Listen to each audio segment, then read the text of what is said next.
तो बच्चों क्लियर सुनाई दे रहा है? ओके, यस बिल्कुल।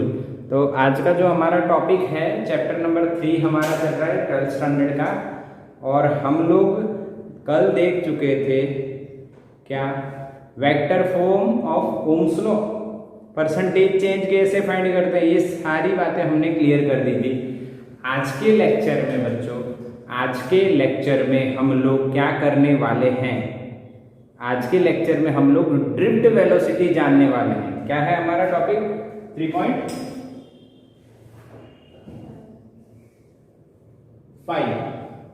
Drift velocity.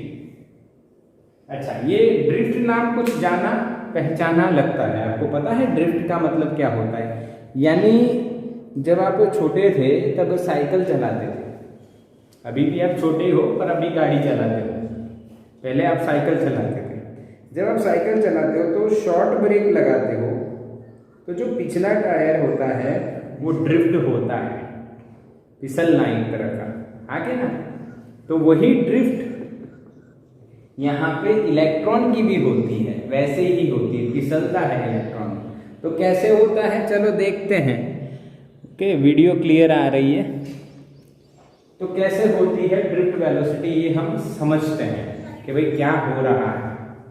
तो देखो, मैं एक कंडक्टर आपको बताता हूँ। एक कंडक्टर के अंदर इलेक्ट्रॉन कैसे मोशन में आता है, कैसे मोशन में आता है, और वो मोशन में आता है तो उसके पास कौन सी वेलोसिटी होती है और क्यों होती है। तो सबसे पहले हम देखते हैं एक कंडक्टर,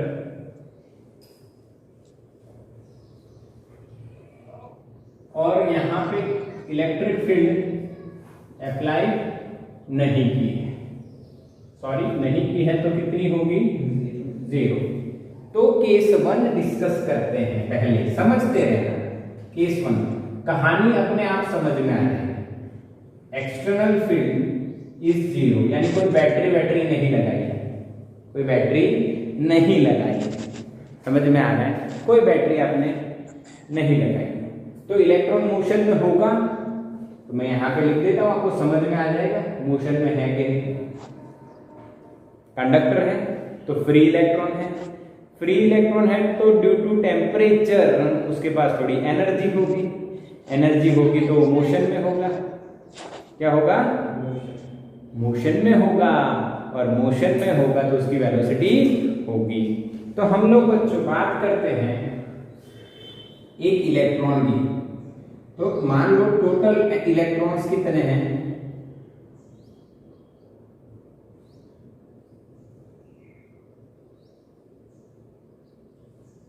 कितने हैं बच्चों? कैपिटल है, बहुत सारे इलेक्ट्रॉन होंगे अंदर।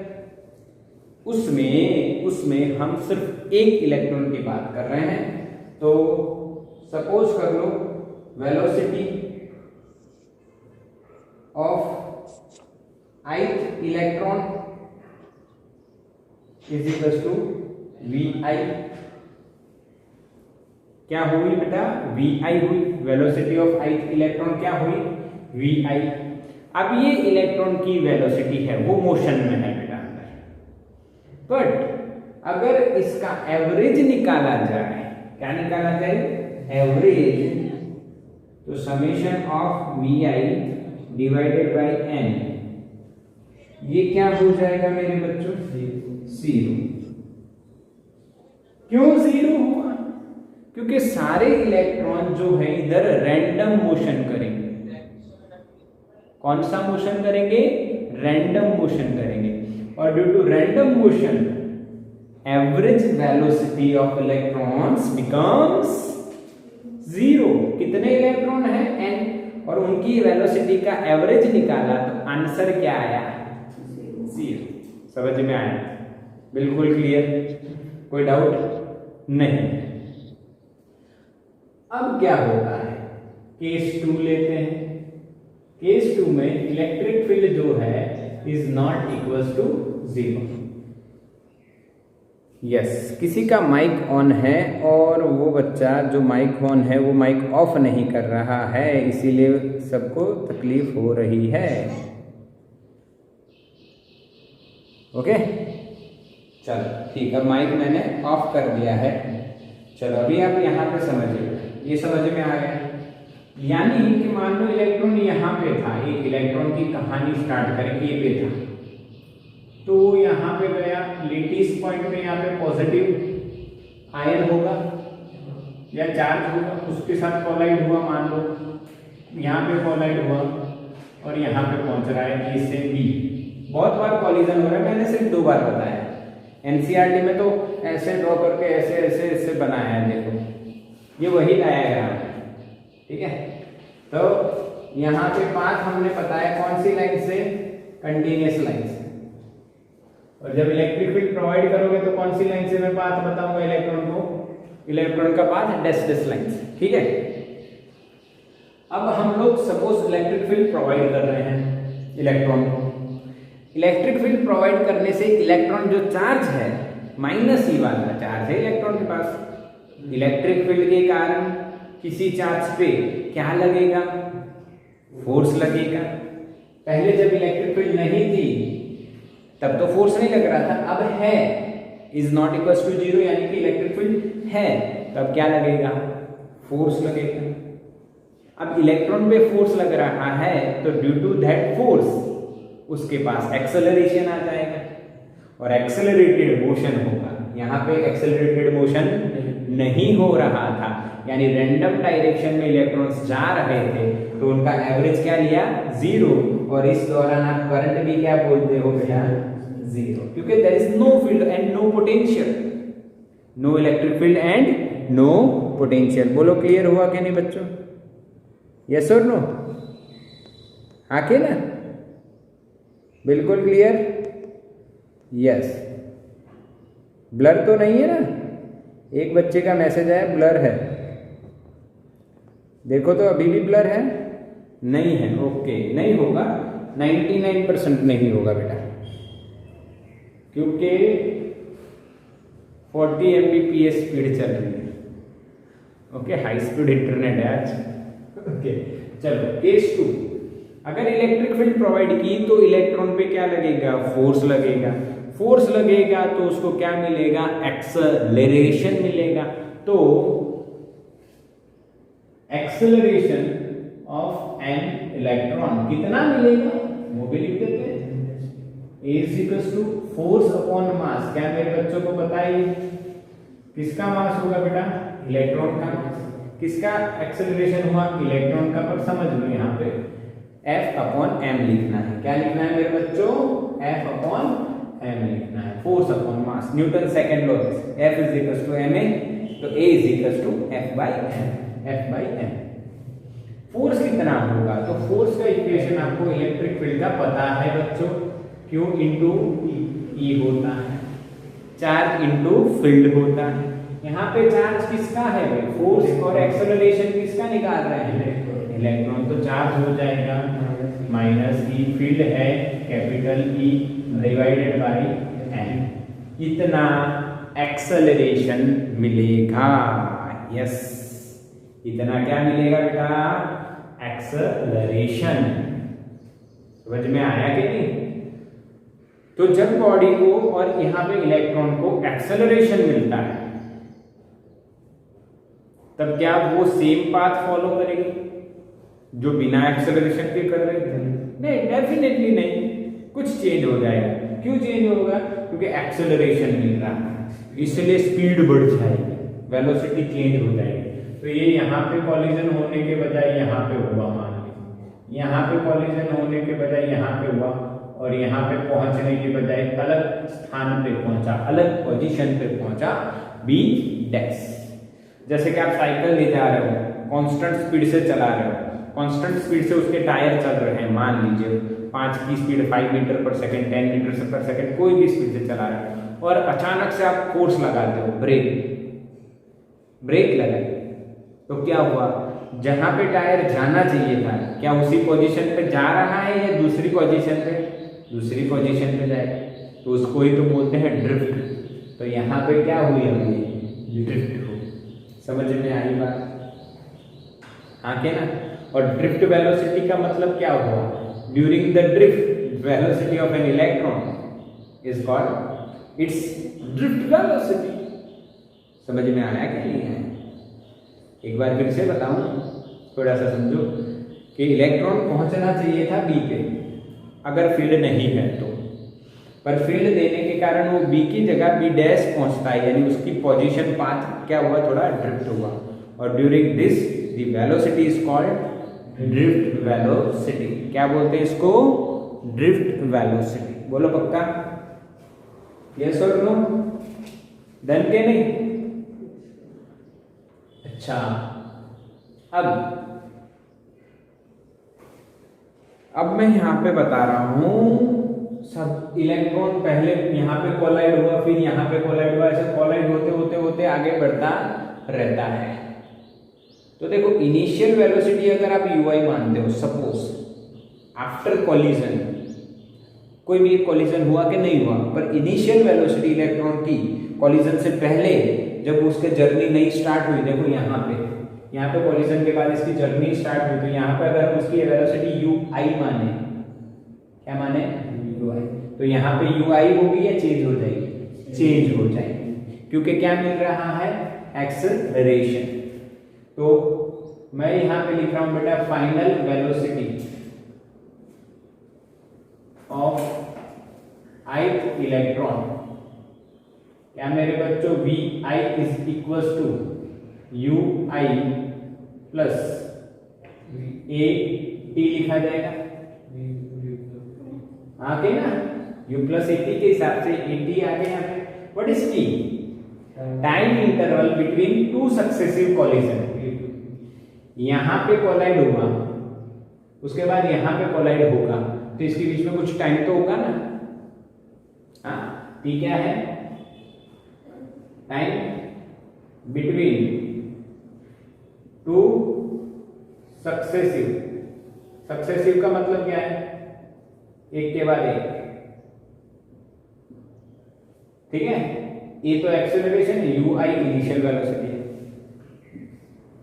समझ में आया, बिल्कुल पक्का। अब क्या हुआ, हम लोग एवरेज लेंगे इसका, एवरेज लेंगे vi एवरेज, तो ui का भी हमें क्या लेना पड़ेगा, एवरेज प्लस, ये तो कांस्टेंट है, देखो एक इलेक्ट्रॉन की आप बात करो तो एक्सेलरेशन कांस्टेंट होगा ना, ई भी कांस्टेंट, मास भी कांस्टेंट और ई भी कांस्टेंट है चार्ज, बट टाइम अलग अलग हो सकता है। तो ये ith इलेक्ट्रॉन का था तो pi लिखा, क्या लिखा, pi। तो इस pi का भी हमें क्या लेना पड़ेगा बेटा, एवरेज। बोलो क्लियर। और इसी एवरेज वेलोसिटी को हम क्या बोलते हैं बेटा, ड्रिफ्ट वेलोसिटी। क्या बोलते हैं बेटा, drift velocity. Average velocity vi जो इलेक्ट्रॉन है, एक इलेक्ट्रॉन की बात की, ऐसे सभी की हम एवरेज लेंगे, तो उसी एवरेज वेलोसिटी को हम लोग क्या बोलेंगे, drift velocity. Okay, so that vd is equal to, vector करना है, vd इज इक्वल टू, ये तो जीरो होगा, इनिशियल वेलोसिटी का जो एवरेज होगा वो क्या होगा, जीरो होगा। Initially there is no current, there is no motion of electron, हालांकि वो मोशन में है पर random motion is there, so that total average of initial velocity is zero.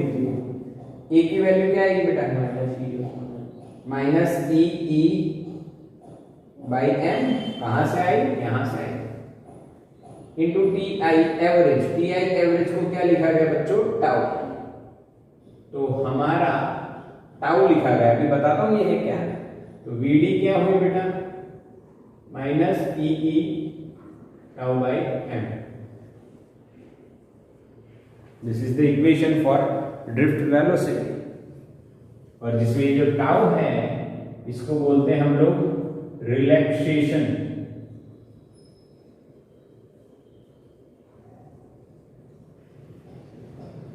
क्या? Relaxation time. कौन सा time? Relaxation time. That means इसकी definition क्या होगी? देखो, यहां से यहां कोलाइड हुआ, फिर और कहीं कोलाइड होगा, उसके बीच में जो टाइम है वहां पे कॉलिजन नहीं होता, यानी वो रिलैक्स है। तो एक कॉलिजन हो रहा है पहले, फिर उसके बाद का, इन दोनों के बीच में वो इलेक्ट्रॉन आराम से चल रहा है, रिलैक्स, क्योंकि कोई कॉलिजन नहीं हुआ। फिर दोबारा हुआ, फिर दोबारा हुआ, 4 बार 5 बार, बहुत बार कॉलिजन हुए, तो उनके बीच में जो टाइम इंटरवल है उसको रिलैक्सेशन टाइम बोलते हैं। पर ऐसे तो बहुत टाइम है, तो सभी का एवरेज लिया गया और उस एवरेज टाइम इंटरवल को क्या बोला गया? Relaxation time. The average time of successive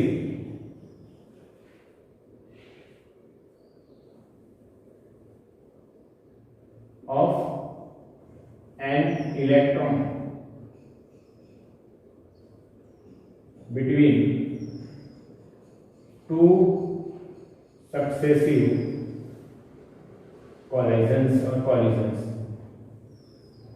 Average time between two successive collisions of an electron. या इसको हटा दो, simple. The average time between two successive collisions is called relaxation time. समझ में आया? दो कॉलिजन के बीच का जो टाइम है, ऐसे तो बहुत कॉलिजन हो गए, तो इन सभी टाइम का आप एवरेज निकालोगे तो you will get relaxation time. बोलो, समझ में आया कि नहीं? क्लियर? अब अगर मैं इसका मैग्नीट्यूड लिखूं बच्चों, क्या लिखूं? मैग्नीट्यूड लिखूं, तो क्या मुझे वीडी के बराबर ई टाउ बाई एम लिखना है? क्या लिखना है? ई टाउ बाई एम लिखना है। माइनस हट जाएगा, बस ये इक्वेशन आपको याद रखना है। बाकी की कहानी फॉर थियोरेटिकल पर्पस है, कंसेप्ट बिल्कुल सिंपल है। टाउ के बारे में, इलेक्ट्रिक फील्ड, चार्ज और एम मास के बारे में, इन सब के बारे में आपको पहले से ही पता है। बोलो, कहानी समझ में आई? अब इसको शॉर्टकट में बता देते हैं, शॉर्टकट में बताते हैं। देखो, एक बंदा है, एक स्टूडेंट है, वो क्लास में बैठा है और अचानक से उसको वॉशरूम जाना है। समझ रहे हो?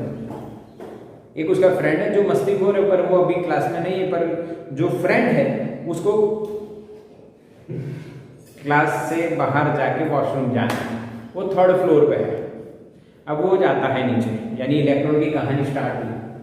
पहले उसको फिजिक्स के टीचर बोलते हैं, रुक भाई, कहाँ जा रहा है? कहाँ जा रहा है भाई तू?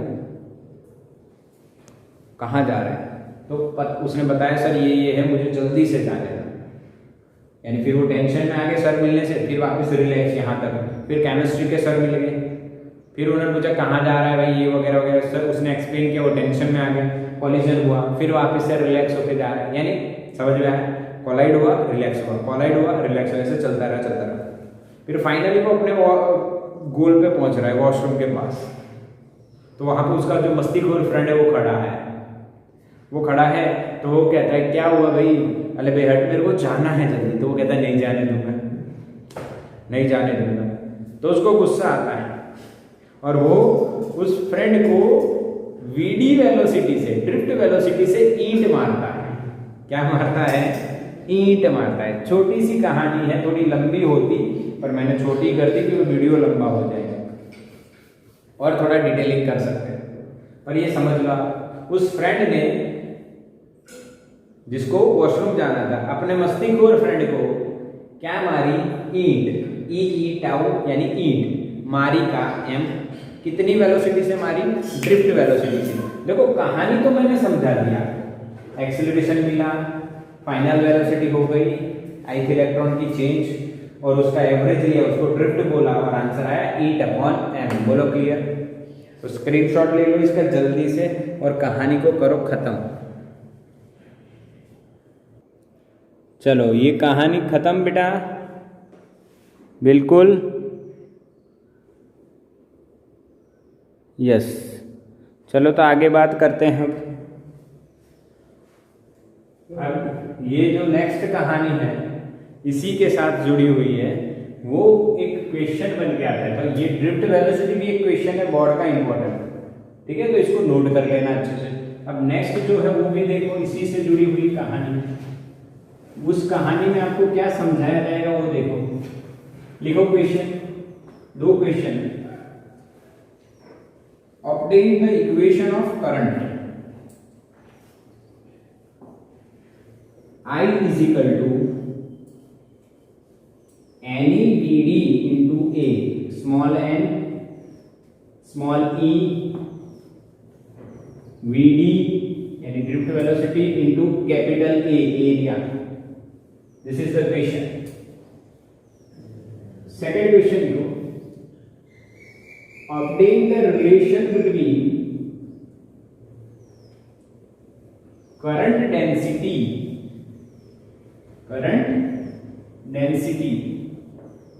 and drift velocity. This is the second question from the same theory. ये दो क्वेश्चन बना के मैंने आपको दिए बेटा, दो question. Obtain the relation between current density and drift velocity. This is second one. First one कौन सा था? I is equals to any vd into a. तो ये हमारी थियरी रहेगी कि हमें I is equals to any vd into a, ये इक्वेशन ऑब्टेन करना है। और दूसरा relation between J and vd, इसका मैं अभी बताता हूं, पर इसमें से पता चल जाएगा। देखो J का इक्वेशन क्या है, कल चलाया था। J इज इक्वल टू क्या था, I बाई ए। I को a करोगे तो आंसर क्या आएगा, यस, समझ में आया। ये दो क्वेश्चन का आंसर हम लोग अभी कुछ ही सेकंड्स में ले लेंगे। ओ सेकंड्स के मिनट्स होनी चाहिए ना, या आवर होना चाहिए, बट मैं यहाँ पे सिंपल तरीका बताता हूँ। देखो उल्टा तरीका, जो हमारा दिमाग प्रिडिक्ट करता है। हमें बोला है करंट डेंसिटी का रिलेशन चाहिए किसके साथ, ड्रिफ्ट वेलोसिटी। तो करंट डेंसिटी का इक्वेशन क्या है बेटा, I बाई, इसके अलावा कोई इक्वेशन हमें पता नहीं, तो यही इक्वेशन लिखना है। फिर क्या करना है, तो यहाँ पे भाई I देखो, तो बेटा I क्या होता है, delta Q by delta T. Yes, समझ में आ गया। अब डेल्टा टी तो समय है, डेल्टा क्यू क्या होता है बेटा, तो नंबर ऑफ चार्ज कैरियर्स, यानी एनी, क्यू बराबर है एनी। आपको फाइंड ये करना है बस, कितने नंबर ऑफ इलेक्ट्रॉन, कितने नंबर ऑफ इलेक्ट्रॉन मोशन में है, समझ में आया। जो पास हो रहे हैं, जिससे चार्ज बन रहा है, वो आप फाइंड कर लीजिए। इनटू ई करके क्यू ले लीजिए, बाई टी करके आई फाइंड कर लीजिए, बाई ए करके जे फाइंड कर लीजिए। बोलो समझ में आया कि नहीं है। यानी हमारा टारगेट क्या है बेटा, सिर्फ ये फाइंड करना है, नंबर ऑफ चार्ज कैरियर्स, कितने पार्टिकल है जो चार्ज ले जा रहे हैं। पक्का। अगर इलेक्ट्रॉन की बात करें तो नंबर ऑफ इलेक्ट्रॉन कितने पास हो रहे हैं, बस इतना फाइंड करना है। फिर उससे E मल्टीप्लाई करना है, we will get charge.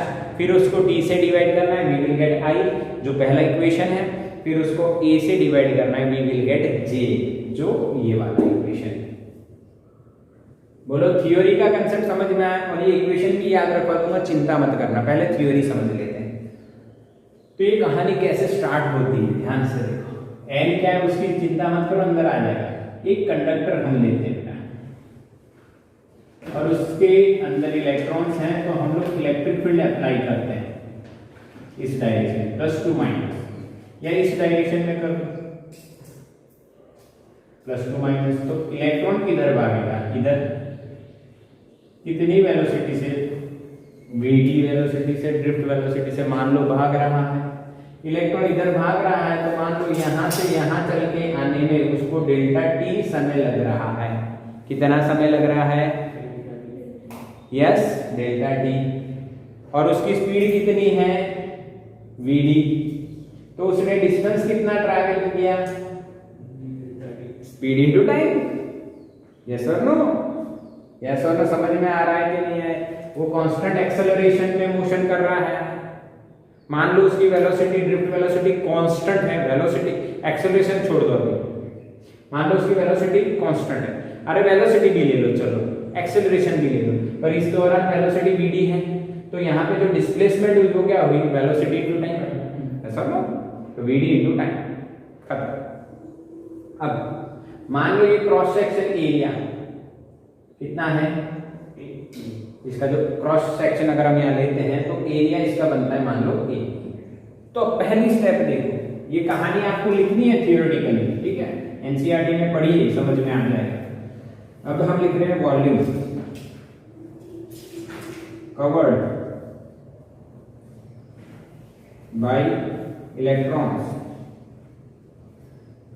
In delta t time, क्या हो जाएगा, v इज इक्वल टू, और डेल्टा v आप लिख सकते हो, v is equal to area into length, ऐसा नो, एरिया इंटू लेंथ, और लेंथ क्या है बेटा, a into v D into delta t, this is the volume.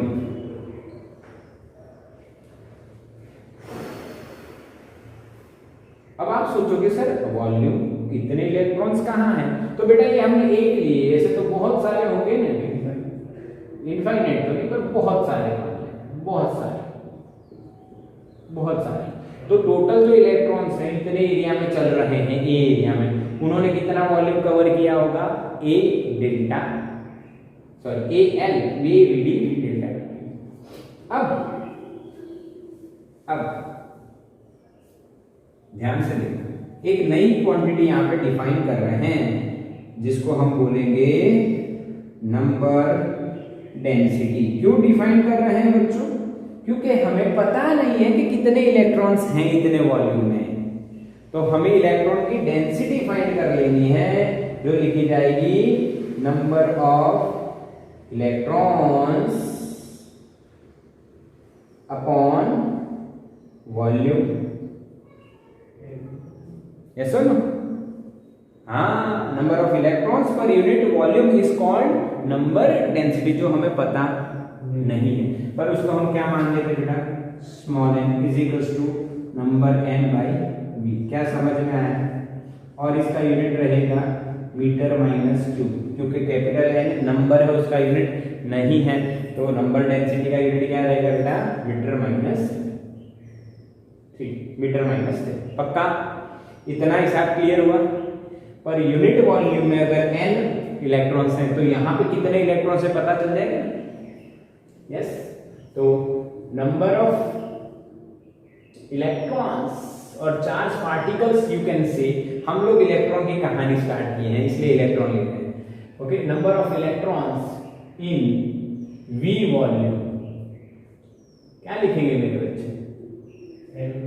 Yes, small n into v, यानी सिंपल बात ना, यूनिट वॉल्यूम में अगर स्मॉल n है, नंबर ऑफ इलेक्ट्रॉन्स पर यूनिट वॉल्यूम अगर स्मॉल n है, तो v वॉल्यूम में कितने, nv, और n इंटू v की value a v d delta t।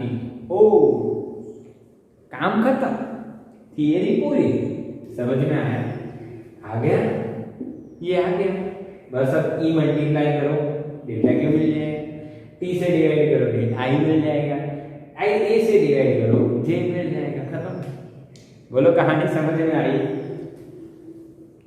बिल्कुल क्लियर ना? तो इस कहानी का अच्छे से स्टोरेज कर लेना है बेटा सबको, ध्यान से समझो। वॉल्यूम निकाला, पर यूनिट वॉल्यूम कितने इलेक्ट्रॉन से डिफाइन किया, फिर टोटल वॉल्यूम V में कितने इलेक्ट्रॉन से वो ले लिया, सोच लिया, पसंद कर लिया। अब क्या करना है, simple, charge passing in delta t time, मान लो डेल्टा क्यू मैं लिखता हूं तो क्या लिखा जाएगा बेटा, NaVd into delta T, number of electrons into E, Q into E. यहाँ पे से डेल्टा टी टाइम में कितना चार्ज पास होगा, क्यू बराबर एन ई। आ गया? यस।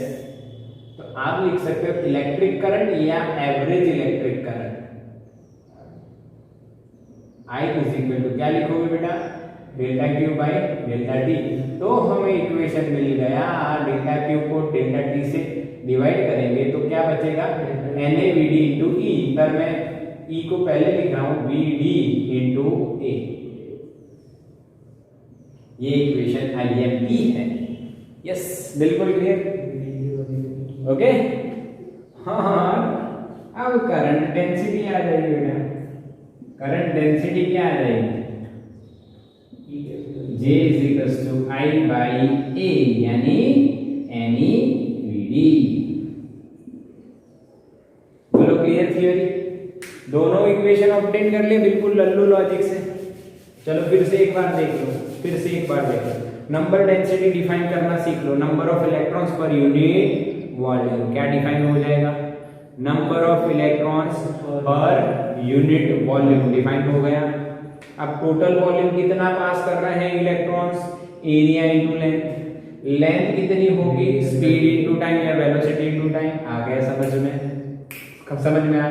एरिया और ये लेंथ मल्टीप्लाई करोगे वॉल्यूम मिल जाएगा, वॉल्यूम से डेंसिटी मल्टीप्लाई करोगे नंबर मिल जाएगा, नंबर डेंसिटी मल्टीप्लाई करोगे तो नंबर मिल जाएगा, नंबर मिल गया, ई मल्टीप्लाई करोगे चार्ज मिल जाएगा, चार्ज मिल गया उसको टाइम से डिवाइड करोगे आई मिल जाएगा, आई मिल गया उसको ए से डिवाइड करोगे डेंसिटी, करंट डेंसिटी मिल जाएगी। कहानी एकदम सिंपल, उल्टी है पर समझ में आ गई। स्क्रीनशॉट ले लो फटाफट।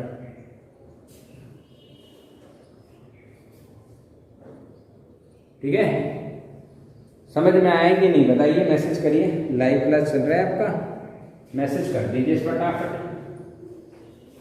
ओके, हो गया, स्क्रीनशॉट वगैरह निकाल दिया आपने। अब देखो बच्चों इधर,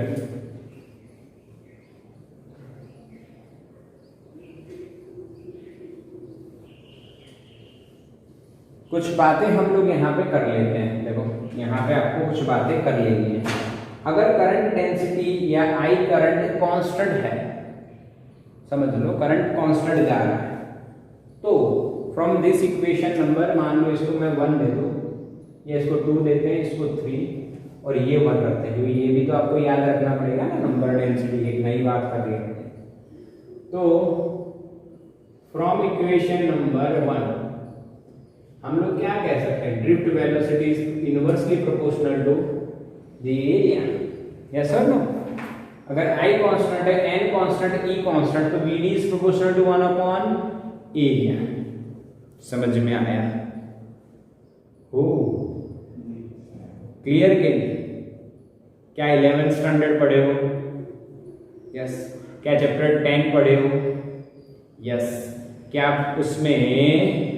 उसमें कंटिन्यूटी इक्वेशन पढ़े हो, जिसमें हमने ऐसा बताया था कि कार वॉश या बाइक वॉश आप कर रहे हो घर पे, तो पाइप पानी लगा दे तो पानी आ रहा है, फिर आप आगे थोड़ा सा एरिया घटा देते हो क्योंकि स्पीड बढ़नी चाहिए। यस, क्या स्पीड बढ़नी चाहिए। समझ में आएगी क्या? वही रिलेशन बन गया, drift velocity is proportional to 1 upon area, यानी एरिया कम वेलोसिटी ज्यादा। पानी और इलेक्ट्रॉन की कहानी सेम हो रही है। देखो समझ रहे हो कि नहीं? इसको बोलते हैं हम लोग लॉजिकल एक अप्रोच हम लगा रहे हैं कि कहां से कहां कनेक्शन जुड़ गया है। ठीक है, यानी आपको दोनों बातें अलग अलग याद रखने की जरूरत नहीं है। अब इसका एक एग्जांपल आपको देता हूं तो समझ में आ जाएगा। ये एक ए है पॉइंट और ये बी है, इलेक्ट्रॉन ऐसे मोशन में है, ऐसे जाता है, तो जाता है तो आपको एक क्वेश्चन पूछते हैं हम लोग कि drift velocity at A and drift velocity at B, बताइए तो बच्चों इसके बीच में कौन सी साइन करना आप पसंद करोगे? यानी अपनी साइन नहीं करनी, लेस देन, ग्रेटर देन या equal to. Yes, greater than, क्योंकि area at A is less than area at B. अगर एरिया कम है तो वेलोसिटी ज्यादा है, अगर एरिया ज्यादा है तो वेलोसिटी कम है, क्योंकि कौन सा रिलेशन है बच्चों? इनवर्स रिलेशन आ रहा है। कौन सा रिलेशन आ रहा है? इनवर्स रिलेशन आ रहा है। तो ये बीडी का कहानी जो आपको है समझ में आई। यस। अब इनके ग्राफ्स अगर पूछे जाए बीडी वर्सेस ए ग्राफ, तो अगर डिक्रीज आपको आना ही है, ऐसा डिक्रीज होगा और क्या, कोई नया लॉजिक नहीं लगाना है। तो बोलो क्लियर हुआ बेटा? कौन कौन सी बातें हमने क्लियर कर ली, एक बार फटाक से याद कर लेते हैं, हमारे पास टाइम है थोड़ा। देखो आज के लेक्चर में हमने क्या देखा? एक तो हमने पहले देखे ड्रिफ्ट वेलोसिटी, उसका इक्वेशन क्या है मेरे बच्चों? ई टाउ बाई एम, क्योंकि इसके बाद एक सम है। क्या इसके बाद एक सम है? हाँ, और दूसरा सम है थियोरेटिकल। तो दो सम है, इसीलिए समय कम है। तो हम लोग क्या कर रहे हैं? हम लोग इक्वेशन को रिवाइज कर लेते हैं। ईट मारी, ठीक है, ई टाउ बाई एम हो गया। अब दूसरी बात कर लेते हैं, इधर देखो हमने आई ऑब्टेन किया, एनी बी डी इंटू ए, और अभी हमने लास्ट में क्या ऑब्टेन किया? जे। जे क्या है? N e v d. और एक भी चीज और याद रखने वाले हैं, v d is proportional to 1/a। अब मेरे बच्चों आपको मैंने इसका शॉर्टकट दिया कि ईंट मारी मैंने, ठीक है, एक फ्रेंड ने दूसरे फ्रेंड को मारी, मारना नहीं है, ये शॉर्टकट है। तो इसका शॉर्टकट अगर आपको दे दूं तो क्या आप आई निकाल लोगे? बोलो, जे की जगह क्या रखोगे? उसका भी शॉर्टकट है आई बराबर जा, आई जा। यस, हाँ मैं जा रहा हूं, आई जा, जो भी आप गुजराती में याद रखो तो भी चलेगा। तो आई बाई ए कर दोगे इधर, तो ए इधर गया तो इक्वेशन ये मिल जाएगा। तो यानी ये दो बॉक्स के शॉर्टकट आपको, ये सर्कल के जो मैंने बना दिया है, राउंड कर दिया है, इसके शॉर्टकट दे देता हूं। इसका तो क्या है? ईंट मारी, ईंट मारी इसका शॉर्टकट। इसका शॉर्टकट क्या होगा? हम लोग मंदिर में जाते हैं तो प्रसाद खाते हैं, पता है, रेवड़ी खाइए, हाँ के ना। और ये करना, उसी का थोड़ा रूप आप याद रख सकते हो, नेवड़ी, आगे नाम क्या? नेवड़ी। यस, रेवड़ी, ये नेवड़ी। यस। अगर आप राजस्थानी हो तो राजस्थान में जो अपने स्ट्रिंग होती है ना, ये अपने कैसी होती है, अपने वो बांधने के लिए नहीं होते, बड़ी बड़ी चीजों को बांधने के लिए, तो उसको जेवड़ी बोलते हैं। क्या बोलते हैं? जेवड़ी। भाई जेवड़ी लेके आइए, इसको बांधना है। ये प्योर वहाँ की एक लैंग्वेज की मैं बात कर रहा हूँ, तो वो भी आप याद रख सकते हो। पर सिंपल मेरा हिसाब तो ये बैठता है, J is equal to n e v d. क्या? एनी वीडी नेवड़ी, आगे ना। और अगर आप गुजराती हो तो बहुत बढ़िया है, दोनों का एक बढ़िया गुजराती शॉर्टकट हो रहा है। देखो वीडी का शॉर्टकट क्या हो रहा है? अब फ्रेंड ने क्या मार दी भाई? ईंट मारी बेटा। और यहाँ पे वीडी का एक और इक्वेशन होगा, जाने भाई, वीडी स्पीड थी, ईंट मारी ने जाने, जे अपॉन एनी, जा ने, जे अपॉन एनी। समझ में आ रहा है? कितनी स्पीड से ईंट मारनी है? वीडी स्पीड से, और जाने, ठीक है, जाने देना है, जो भी आप याद रखो, आपकी मर्जी। मैं तो सिर्फ आपको याद रहे उसकी कोशिश कर रहा हूँ, क्योंकि सबसे बड़ी प्रॉब्लम ये हो जाएगी कि इक्वेशंस याद नहीं आ रहे। बाकी ये J is equal to N E V D आपको याद रखना है बस। मेरा और कोई मकसद नहीं है कि आप अलग अलग तरीके शॉर्टकट याद करें। ये दो इक्वेशन आपको याद होने चाहिए। तो इसका स्क्रीनशॉट ले लो बच्चों।